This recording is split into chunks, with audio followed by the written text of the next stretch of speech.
ஆளறிவன் ஜோதிட களஞ்சியம் நேயர்களுக்கு வணக்கங்களும் வாழ்த்துக்களும்.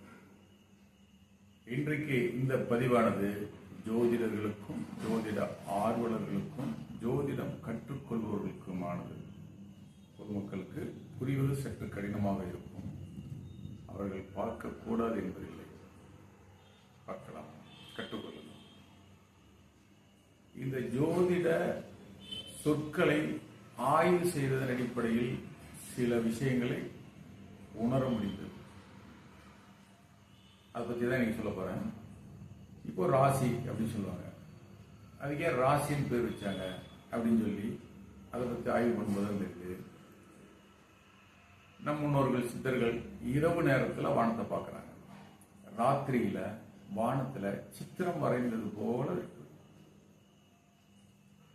சித்திரம் தான் ராசி அப்படின்னு சொல்லி வச்சிருக்காங்க. அதே 12 ராசிகள் மட்டும் வைக்கணும்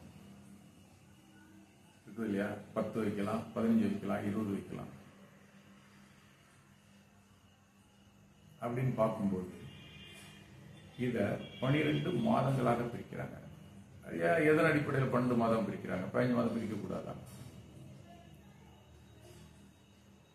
30 நாட்கள் கொண்டதை ஒரு மாசம் அப்படின்னு சொல்றோம். மாதம், திங்கள், மாசம், இதை பின்னாடி பார்ப்போம். ஒரு பௌர்ணமியிலிருந்து அடுத்த பௌர்ணமிக்கு 30 நாட்கள், அல்லது ஒரு அமாவாசையிலிருந்து அடுத்த அமாவாசைக்கு 30 நாட்கள். இதன் அடிப்படையில் தான் இந்த ராசிகளை பிரிக்கிறாங்க. இது 30 நாட்கள் கொண்டதாக ஒரு சமமாக பிரிக்கப்படுது. இதன் அடிப்படையில் தான் இந்த 360 டிகிரின்றது வருது. சூரியனை பூமி 360 நாள்ல சுத்தி வந்துருக்கு. ஒரு மாசத்துக்கு 30 நாள், 12 மாசத்துக்கு 360 நாள். தீக்கோளத்தை சூரியனை பூமி சுற்றி வருவதால் கிரிவலம் சொல்றோம் இல்லைங்களா? திகிரி, அதைத்தான் ஆங்கிலத்தில் டிகிரின்னு சொன்னாங்க. இதெல்லாம் நாம கண்டுபிடிச்சதுதான். உலகத்துக்கே அறிவியலை கற்றுக் கொடுத்தது. ஏன் அறிவியலுக்கு அறிவை கற்றுக் கொடுத்தது நம் தமிழர்கள், நம் தமிழ் மொழி. தமிழர் அப்படின்றதுக்கு பெருமிதம் கொள்வோம். அப்போ இந்த 12 ராசிகளை பிரிக்கிறாங்க. இது பூமிக்கான சஞ்சாரத்துக்கான அமைப்பு. பூமி 12 ராசிலையும் சுத்தி வர்றதுக்கு ஒரு வருஷத்துக்கு, அது 360 நாள் எடுத்துக்கு. அப்ப ஜோதிடத்துல சூரியனை வச்சுதான் நம்ம பார்க்கிறோம் அப்படின்னு பார்த்தா இது ஜியோசென்ட்ரிக், புவிசார் கொள்கை. பூமியில இருந்து பார்க்கும்போது சூரியன் தான் சுத்தம், பூமி சுத்தரை பார்க்க முடியாது இல்லையா? அப்போ சூரியன் எந்த ராசியில இருக்கோ அதற்கு 7வது ராசியில பூமி இருக்கிறதா கற்பனை பண்ணி அதைத்தான் உடல் ராசியாவே எடுக்கணும். நாம என்ன பண்றோம்? சந்திரன் இருக்கிறது உடலா எடுத்துக்கிறோம். சந்திரன் என்பது மனோகாரகம். இது பற்றிய கல்வியை வகுப்பாக நடத்த ஏற்பாடு செஞ்சுட்டு இருக்கோம். இந்த மாதம் 21ஆம் தேதிக்கு மேல அதனுடைய அறிவிப்புகள் வரும். விருப்பம் கத்துக்கலாம்.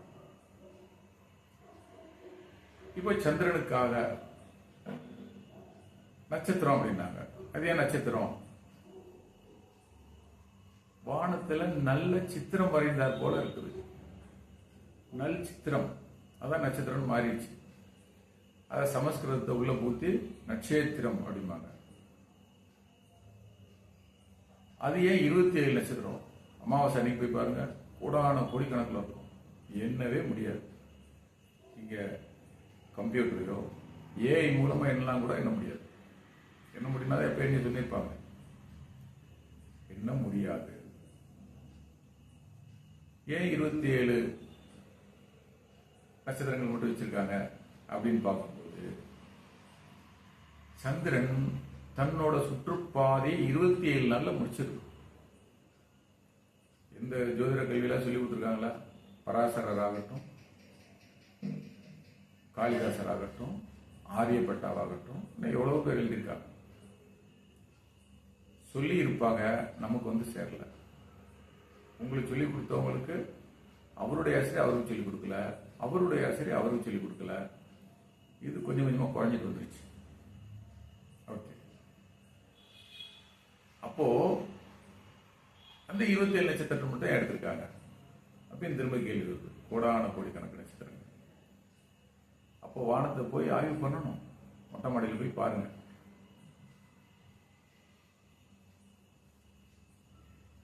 இந்த 27 நட்சத்திரங்கள் என்னன்னு பாத்தீங்கன்னா, சந்திரன் 27 நாள்ல தன்னுடைய சுற்று முடிச்சிருந்தா 360 டிகிரி முடிச்சிருக்கு. பௌர்ணமியோ அமாவாசையோ, பௌர்ணமியிலிருந்து பௌர்ணமிக்கோ அமாவாசையிலிருந்து அமாவாசைக்கோ வர்றதுக்கு கூடுதலாக நாட்கள் எடுத்துக்கொள்கிறது. 29 நாள் அது வேற கணக்கு, அது பின்னாடி பார்ப்போம். அப்போ சந்திரன் உதித்த பின்பு கிட்டத்தட்ட அஸ்தமி அப்படின்னு வச்சுக்கோ, ஒரு அர்த்த சந்திரன் வந்ததுக்கு பின்னாடி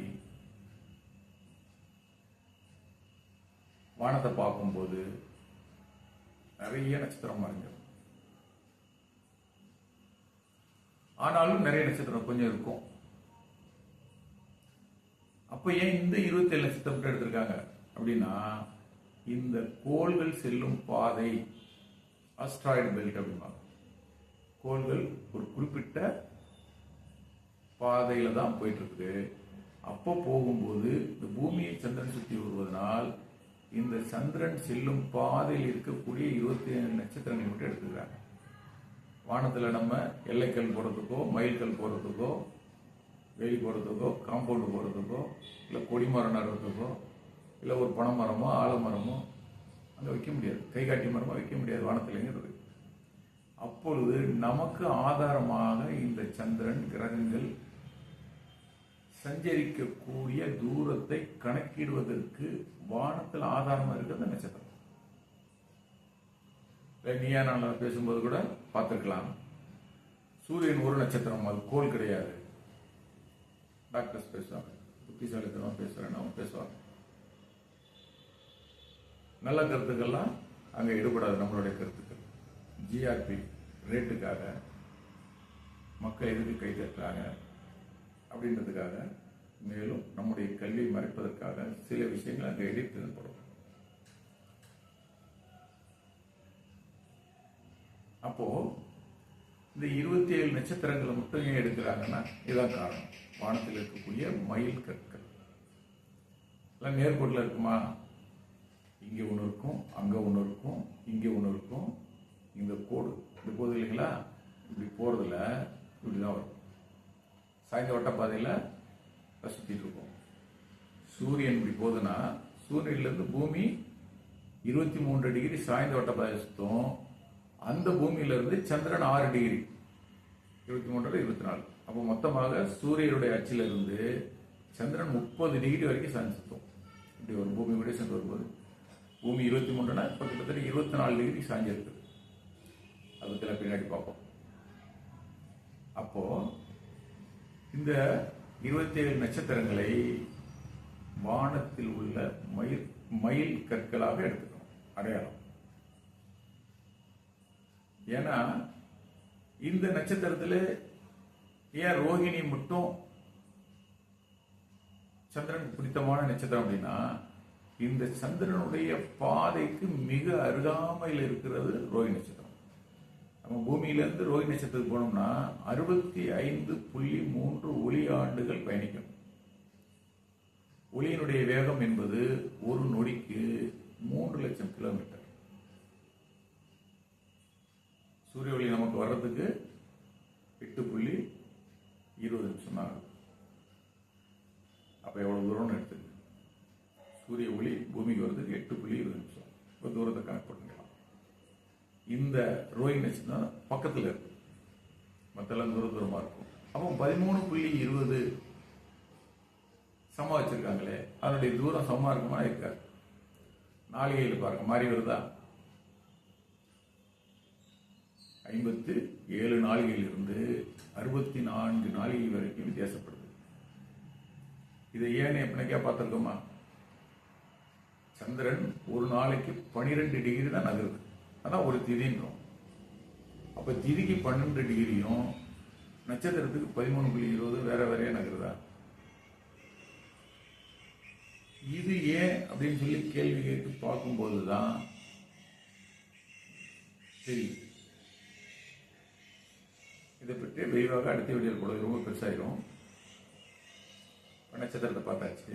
நட்சத்திரத்திற்காக சந்திரனுக்காக வான்மண்டலம் 27 நட்சத்திரங்களாக பிரிக்கப்பட்டது.